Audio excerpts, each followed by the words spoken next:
and I'm back with more books. So now you get the hang of the series. I'm going to be reading a different personal development book every single week, hopefully, and reviewing it, telling you what you need to know. That way, if you don't like to read it all, I can do it for you and tell you all the important takeaways for me, but also I think these things relate to people in my situation who are millennials wanting to improve themselves, have a hard time reading or remembering things, and sometimes don't have the time to do all this reading. So today I'm reviewing one of my favorite books of all time, You Are a Badass by Jen Sincero. I don't really know how to pronounce her last name. If she sees this, I hope that's correct. It is truly one of my favorite books of all time. I've read it 3 times now. 1, because I have a terrible Dory memory. 2, because every single time I read it, it makes me truly want to change my life. So this book is all about a lot of things. It is about changing your life, self-love, changing your thoughts, meditating, just getting out there and doing it. It covers literally all the topics that most self-help books just do in just one book. It does it all in one, which is amazing because sometimes, you know, you read one book that's really focused on something in particular, and this covers it all in like a fun, you know, funny. She's very funny, very witty, a little bit inappropriate, which is my absolute favorite. That's what I consider myself as well. So she's my favorite so far, and she covers it all in a very fun, unique way. So definitely check it out. But here are my favorite takeaways from the book. Number 1, she talks about meditating. Now, for someone like me who has a generalized anxiety disorder and my brain is always going, meditating sounds like a very scary concept, but I actually love it. It is something I need to do, not want, literally need to do every single morning in order to have a great day and make myself calm down and calm down all those crazy thoughts in there. And she talks about the importance of it and really seems to understand how hard it can be. So something she says that I absolutely love, because it's kind of like what I've been trying to describe to people about what meditating does for me, is she says meditating is like being in the vortex of awesomeness. And I'm like, yes, I definitely understand that, because what I've always said, because I love Finding Nemo, is that, you know, that little current that all the turtles ride on, the EAC, I think it's called, the East Australian Current, where that turtle is like, you so totally rock, dude, that type of thing.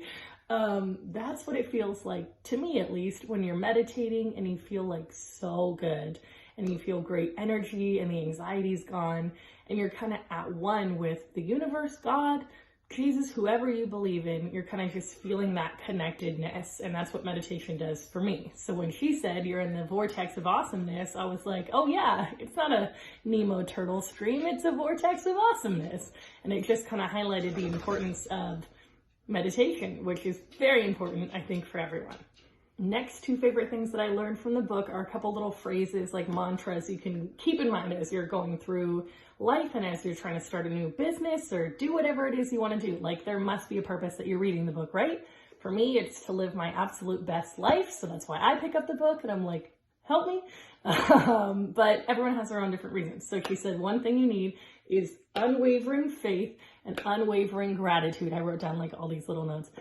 So unwavering faith and unwavering gratitude. Now again, faith means something different to absolutely everyone, but to her it means believing in your idea and believing in yourself. And unwavering gratitude is being so ridiculously thankful to the universe for everything that you have, that it is unwavering. No matter what terrible shit happens, you are still so grateful and still believe that you're an amazing person and amazing things are going to happen. And that is 100% necessary in order to follow your dreams. And I agree with it. She also has some advice on how to handle negative situations. So one of the things she says is when a negative situation happens, you can kind of keep yourself in that vortex of awesomeness and in that positivity field by saying, this is good because, and she's like, no bullshit. So she even puts it in the book, like, when you get a flat tire, you're not going to be like, this is great, you know, obviously, but you could try to give an example of this is good because it's teaching my kids how to change a flat tire and how to handle like difficult, you know, stressful situations. Now, she said, obviously, that's not going to be the case for everything like natural disasters, deaths, like really bad things. But I think that is a good reminder to have, you know, when something slightly bad happens, but it's not the end of the world, that maybe it's a redirection instead of a rejection, right? So remember that next time it doesn't really work out the exact way that you want.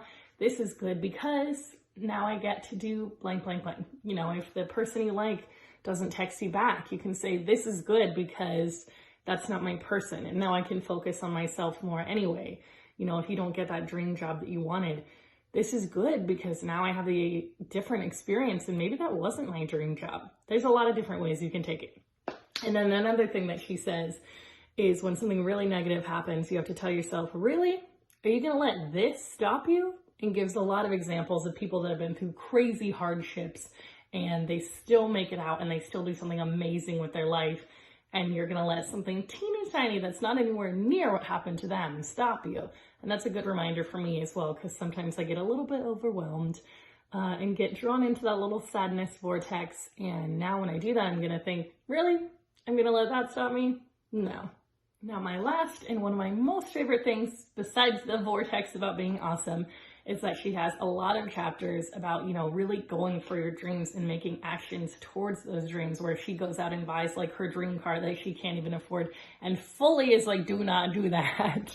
But you know, for her, it's what she needed to do because then she had to make the money to pay for the car. And one of the things that she says is even when we really go for it and we feel like we're going for it and we're like, that's it, I've changed my life, I'm going for it, you know, I'm doing everything I need to do. We think we're signing up for this big adventure, but really we're signing up until it gets uncomfortable and then we're going to stop. And I was like, oh, that might be me. Even though I don't like to admit it because obviously I'm here making this video. But you know, things haven't always turned out the way that I wanted them to. And sometimes I do give up a little bit. And that's really not who I want to be and not what I want to do, because I have some really big dreams and goals. And I'm not gonna, you know, stop when I'm uncomfortable anymore, especially when somebody points it out in a book that that's what most people do. It's kind of like, all right, then I don't want to do that anymore. I got to do something different and I got to actually go after my dreams. And you don't stop at all. You are relentless towards them until they absolutely happen. Even when it's wildly uncomfortable, you just keep going until you get to that final destination or day or wherever you want to be. Because otherwise, you're not really signing up. You're just like half signing up, and we don't half-ass anything here. Ron Swanson says, I don't half-ass anything. I whole-ass one thing. I think that's what he said. So those are my favorite things from this book. Little takeaways that I hope will be helpful for you. It is a fantastic book. She also has a whole series of other books. You Are a Badass at Making Money, all these different things. So I would go check all of them out.